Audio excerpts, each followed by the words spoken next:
ibadah, bukan dari kami, tidak sesuai dengan apa yang kami ajarkan, maka tertolak. Baik. Malam nisfu Sa'ban kita ke masjid. Di masjid ngapain? Ibadah. Doa ada nggak di syariat dalam perintah Al-Quran dan Sunnah? Ada. Nah, berarti ada syariat ini, ya, bukan bid'ah, begitu, ya, karena Nabi pun banyak berdoa, apalagi baca Al-Quran. Yasin itu Al-Quran kan? Baca Al-Quran ada nggak dasar perintah baca Al-Quran? Nah, berarti tidak bertentangan, ya, itu ibadah justru. Kemudian kenapa harus Yasin, Ustaz? Kenapa harus Yasin? Ulama memilih Yasin yang pertama. Yasin itu kata Nabi, Yasin lima quri'at lahu. Yasin dapat dibaca sesuai dengan niat pembacanya. Yasin dapat dibaca sesuai dengan niat pembacanya. Kan waktu kita baca Yasin 3 kali, yang pertama umur panjang dalam ketaatan, ya. Yang kedua rezeki yang halal yang berkah untuk penopang daripada ibadah. Yang ketiga lagi yakni sehat dan mati dalam husnul khatimah. Atau boleh juga tambahin yang lain, karena Yasin 5 quri'at lahu, dapat dibaca sesuai dengan niat pembacanya. Dengan keberkahan surah Yasin kita mohon kepada Allah dengan baca Yasin. Tuh, hadirin, itu yang pertama. Kemudian dalam hadis yakni At-Tirmidzi, An-Nasa'i, di mana beliau Rasul sallallahu alaihi wasallam bersabda, inna likulli syai'in qalban wa qalbul Qur'an Yasin. Wadadtu annaha fi qalbi kulli insanin min ummati. Inna likulli syai'in qalban. Sesungguhnya bagi tiap-tiap sesuatu itu ada hati, ada inti. Tiap sesuatu ada hatinya. Hatinya Al-Quran adalah Yasin, qalbul Quran, ya. Wa qalbul Quran Yasin, kata Nabi. Wadadtu, aku ingin, annaha, bahwasanya surah Yasin tersebut, ya, fi qalbi, ada di hati kulli insanin, dari manusia, min ummati, dan umatku. Oh, pantesan orang tua kita dibikin jauh, biar kita nggak apa, orang baca Yasin kita bisa ikutin, saking familiarnya tuh. Berarti keinginan Nabi, ya, dipenuhi sama kita, sama orang tua kita dahulu, ya. Ya, tahlilan Yasin, orang selamatan Yasin, apa aja Yasin, meninggal Yasin, ya. Nah, ini hadirin sekalian, ma'al hal, ya, seperti itu. Ustaz, kalau bawa air gimana bawa air? Boleh. Kan baca Yasin kan haus, 3 kali bacanya. Kan? Habis baca Yasin haus, minum. Sebenarnya hadirin, kalau kita mau cari dalilnya ada. Dalilnya seperti ini. Suatu hari ada sekelompok sahabat pergi ke suatu negeri, ya, ke suatu kampung. Ternyata di kampung tersebut dicuekin, tidak dihiraukan, tidak diberi suguhan makan minum. Sahabat sian, ya. Pas lagi istirahat, sempat itu sahabat, salah seorang dari penduduk kampung mendatangi para sahabat. Dia bertanya, adakah di antara kalian yang dapat mengobati kepala suku kami? Kepala suku kami ini lagi sakit, di patok ular, capek ular. Maka sahabat mengatakan, saya, insya Allah. Tapi ada imbalannya. Buat makan maksudnya. 100 ekor kambing, gimana? Disetujui. Apa media yang dilakukan sahabat? Minta air di gelas, dibacain surah Al-Fatihah, ditiup. Biiznillah, dengan izin Allah sembuh itu. Ini orang sembuh. Pantas kan guru-guru kita. Ya, ada kan dukun sembur, dukun beranak. Ada dukun sembur dulu. Itu dukun sembur pakai jampi-jampi. Sekarang disebut ruqyah.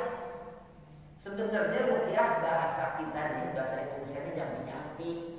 Kalau jampi-jampi guru-guru ya berarti doanya Nabi. Wiridannya Nabi, munajatnya Nabi. Rata-rata jampi asosiasi kita kan dukun, bukan. Sebenarnya dukun itu sendiri tidak melulu jahat. Dulu dukun beranak, tukang nolongin orang beranak, ya. Ada dukun sembur, biasa udah sembur aja. Alhamdulillah, biar sehat. Ya hadirin ya.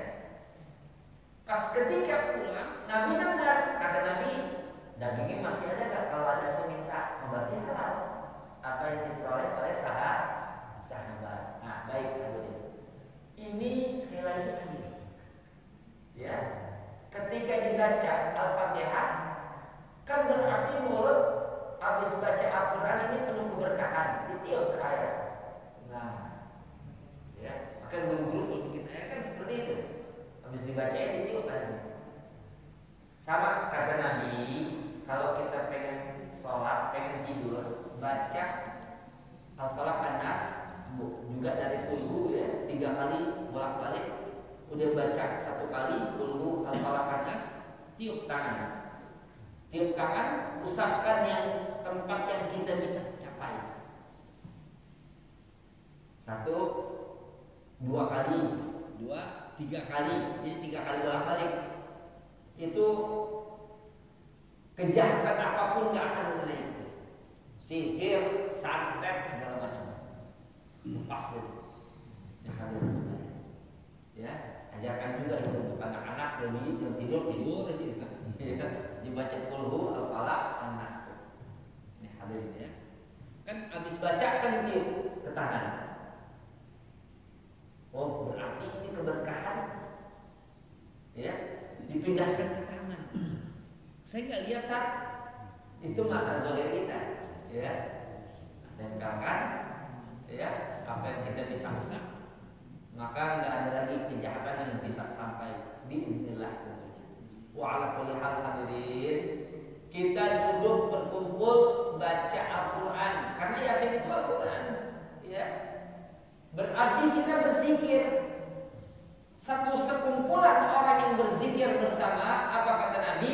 La yaqudu qaumun yadhkuruna Allah illa hafathumul malaikah wa ghasyiyatuhumur rahmah wa nazalat 'alaihimus sakinah wa dzakarahumullahu ta'ala fi man 'indah.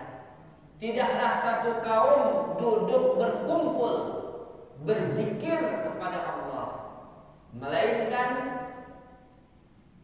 malaikat mengelilingi. Ini kita juga zikir sebenarnya. Malaikat mengelilingi. Maksudnya Ustaz? Iya, malaikat kelilingin kita. Buktinya kalau di masjid kita taklim begini, tenang hati kita. Enak, adem, tenang. Mulai keluar masjid, pusing lagi pagi. Ya Allah, itu masalah lagi. Kalau di dalam masjid anteng banget. Malaikat kelilingin. Rahmat meliputi. Ya, ketenangan turun atas kita. Dan Allah sebut orang yang berzikir berkumpul tadi di hadapan orang siap-siap yang di sisinya. Maksudnya apa? Allah banggakan kita di hadapan para malaikatnya. Subhanallah. Berarti ada tidak dasar hukumnya tuh nisfu Sa'ban? Ada. Yang pertama keutamaan nisfu Sa'ban.